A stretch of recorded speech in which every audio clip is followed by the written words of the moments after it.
Assalamualaikum warahmatullahi wabarakatuh. Selamat pagi, siang, dan malam.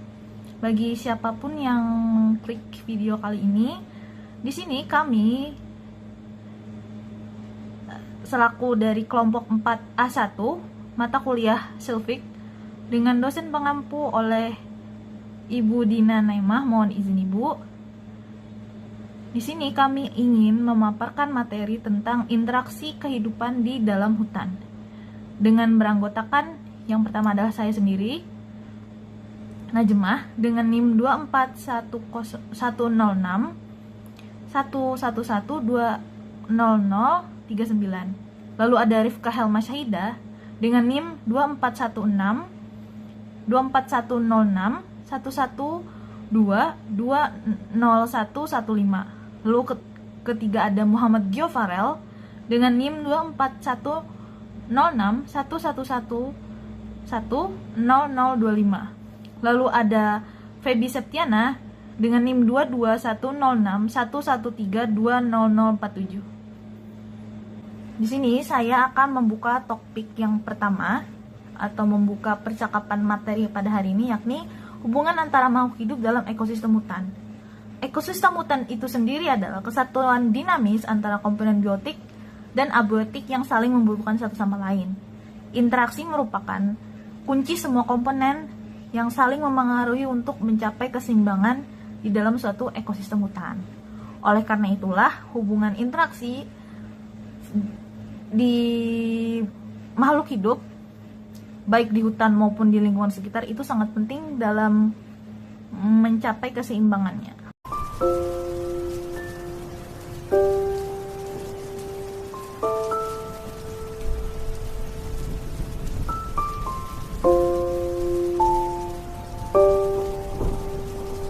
Lalu yang berikutnya adalah aliran energi pola makanan, yaitu seperti rantai makanan, peristiwa makan dan dimakan dengan urutan satu arah, yaitu seperti produsen, tumbuhan atau pohon sebagai konsumen pertama.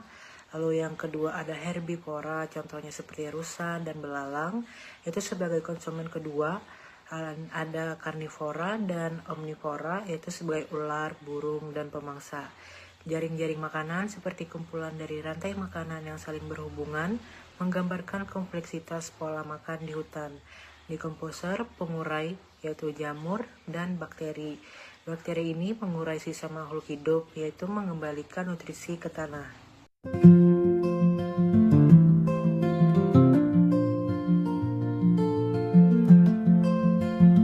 Dan lalu ada interaksi biotik dan abiotik.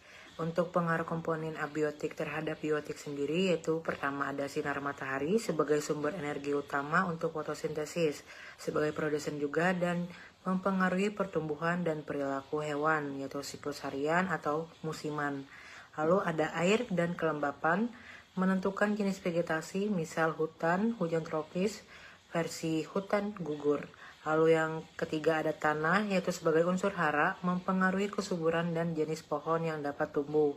Untuk pohon sendiri itu sebagai produsen, mengurangi erosi, akar menanam tanah, lalu memengaruhi iklim mikro, meningkatkan kelembapan, dan menurunkan suhu, menghasilkan oksigen dan menyerap karbon dioksida.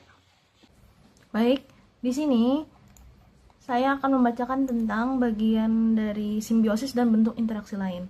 Yang pertama ada mutualisme.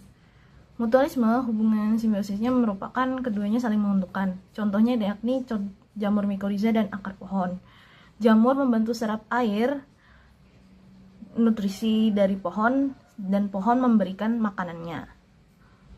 Lebah dan bunga, yakni penyerbukan dan nektar.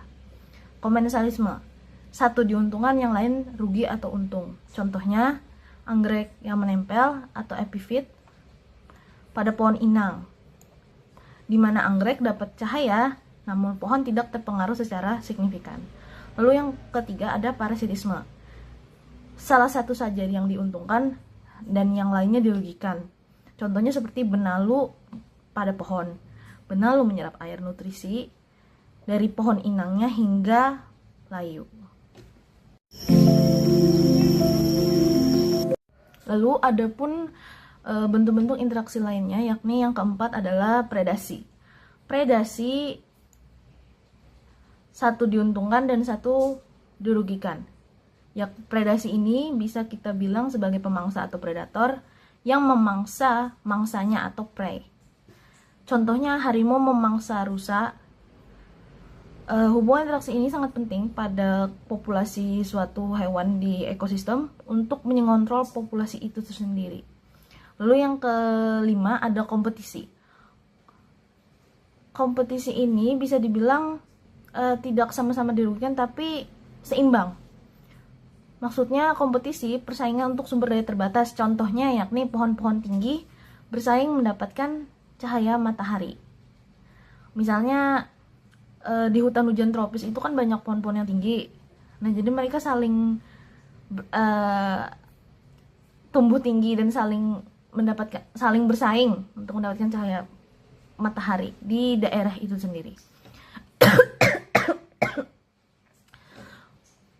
Lalu ada herbivori.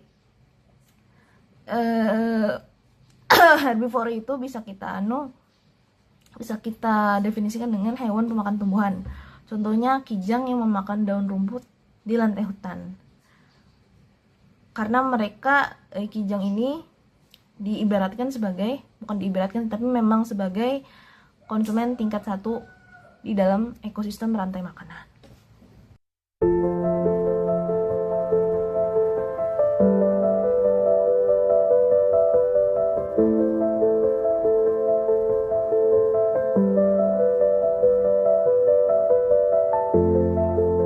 Jadi, untuk kesimpulan, ekosistem hutan adalah sistem yang didorong oleh serangkaian interaksi kompleks yang menentukan kelangsungan hidup.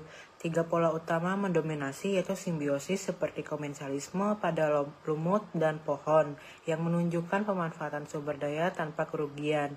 Kompetisi seperti pohon dewasa dan bibit yang bersaing untuk cahaya dan nutrisi, lalu dan eksploitasi seperti herbivori pada ulat tanaman yang menggerakkan aliran energi. Selain itu, peran dekomposisi, misalnya ulat pada buah busuk, sangat vital dalam mengembalikan nutrisi ke tanah. Semua hubungan ini dari yang harmonis hingga antagonistik harus dipahami oleh praktisi silvikultur, terutama karena menjaga keseimbangan jaring-jaring kehidupan inilah yang menjadi kunci untuk mencapai hutan yang lestari dan produktif. Sekian dari kelompok kami. Maaf bila kurang dalam penyampaian maupun materi. Wassalamualaikum warahmatullahi wabarakatuh.